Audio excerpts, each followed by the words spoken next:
I don't care what happens. I am going to put out the things that God has given me, no matter what anybody thinks, says, or does. The truth of the matter is this.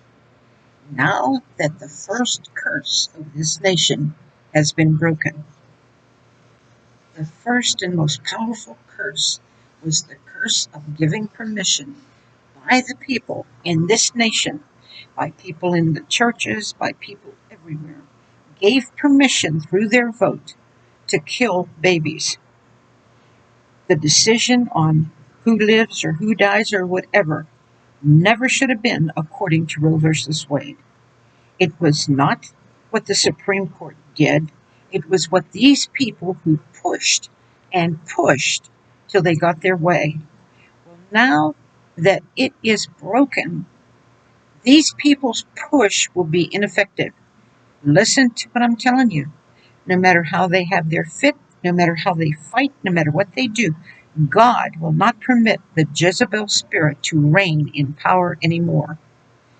And that means there are a lot of laws that are going to come tumbling down that are going to reverse the curse that they put upon this nation by giving permission to kill children, helpless babies. Like I had said in the last video, this should have been taken care of when it first started. Pastors should have been doing what they were supposed to do when all of this first started, and they didn't. They should have been fighting it. They should have done everything within their power to make sure it never came about.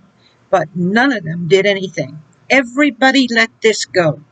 And I spoke about this one prophet that everybody received. It says that it came from evil, therefore it is the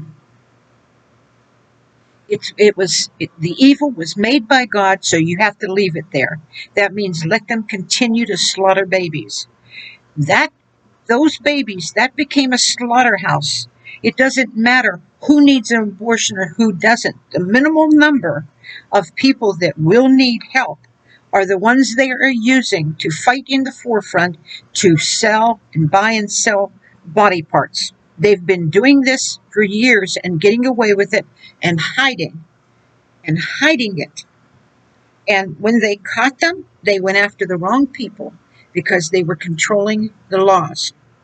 Well, now that God has come and intervened and broke this tremendous curse, the others are going to topple down because the other curses were ushered in to hurt children, to take those children at an early age and teach them so much about sex and not teach them about anything else. I was a teacher. I was there when they were pushing this 30 years ago. I went to the meetings where a senator was there, a congressman was there, and they wanted to take those children and they wanted to keep them in the schools all week and bus them home on the weekends. They wanted to take out, and I heard it for myself, they wanted to take out reading and writing and arithmetic, and they wanted to teach them alternative lifestyles. They weren't satisfied with doing that in the college. As soon as you hit college, the professors, that's the first thing they hit you with. And the lies that have been told, that people are like this because they have these tendencies. No, my friend, laid it all bare. I told you it came from parents who decided they did not want any natural affection in their home. And those parents are going to answer to God for kicking their children out while they were still doing things that were unnatural. And because they're called Christians, they think they are permitted to do that. God does not lie. He does not cheat. And he is no respecter of persons. He is not going to tell the world, this is unnatural, don't do it, and then tell a married couple that you're allowed to do this. This is not God. And God did not lead or guide these people that have babies who are born and the head comes out, and that means it has its soul intact, it has its brain, it has the heart pumping and everything else, and they were killing those babies, and you might as well say that was full-term abortion. That is murder. That's what they were doing. And they've been doing it for years under the guise and the lies that it's partial birth because the rest of the body didn't come out. God says that is not true. So I am warning all of you, when you come to the voting booth and you support somebody who will kill those babies, you this time are going to be in trouble because the babies are no longer going to suffer. God has made up his mind that the children in this nation have been so destroyed all over the world. People have been using children to destroy them like they're just garbage. And they use them and they throw them aside.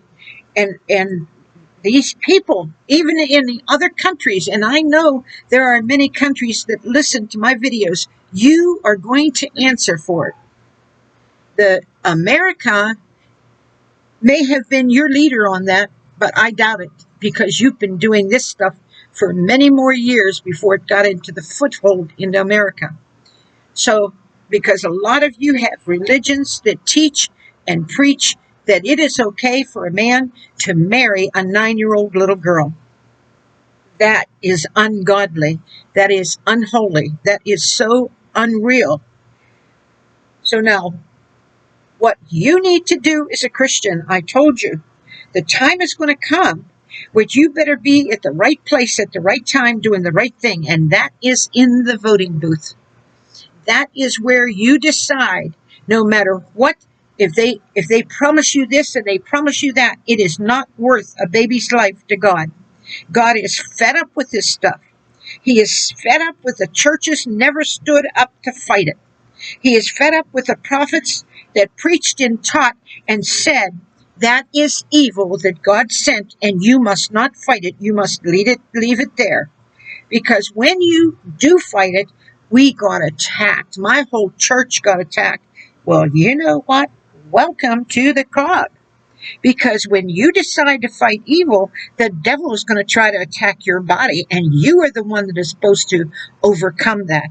And this is why I teach and I preach that what you need to do is to resist the devil over your body, even off of the little things.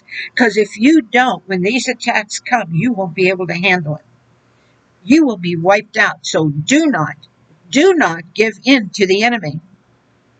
I told a woman once, long time ago, that she was suffering everybody, and everybody's going, oh, the poor woman, she's suffering cancer, she's doing this, and look at how well she does, and oh, this one has fibromyalgia, and she is so awful, and she still does everything, and she's still making it.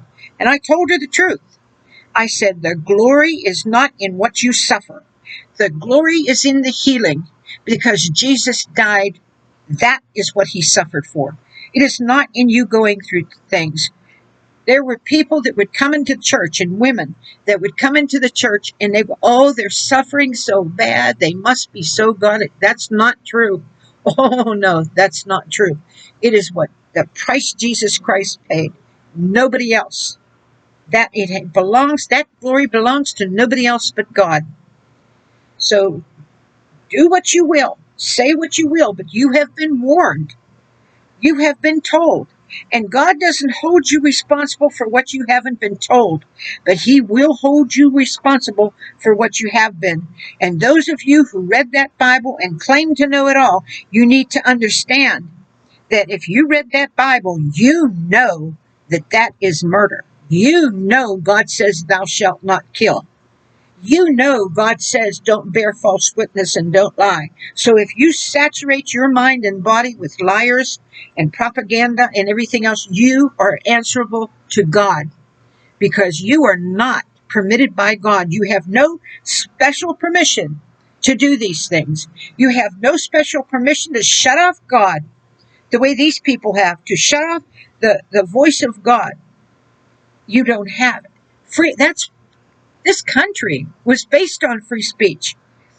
But they did everything they could to shut off that other side, and they're still doing it. And the media is evil. They have things that they have done they don't want nobody to know about. And so what they do is they hide those that are doing this great evil. They hide them. They protect them. You do not protect somebody that is doing wrong unless you yourself are guilty of wrongs. I told you before, and I mean it with all my heart. I'm saying this before God, that those people that protect pedophiles, that protect these evil people, I wonder what they do with their own children. I wonder what they have done with children, because they would not fight so hard if they did not do the same things. For the scripture is true in Romans. It said, you not only have pleasure in them that do that, but you do the same things and you judge the others, thinking you're going to get away with it. You take a good look at how many people are in Congress that have done evil, and they sit there in judgment of others. Oh, I wouldn't be in your shoes for any amount of money in the world. I would not be in your shoes. You have been warned. There is nobody going to say that there wasn't a voice out here that didn't warn you.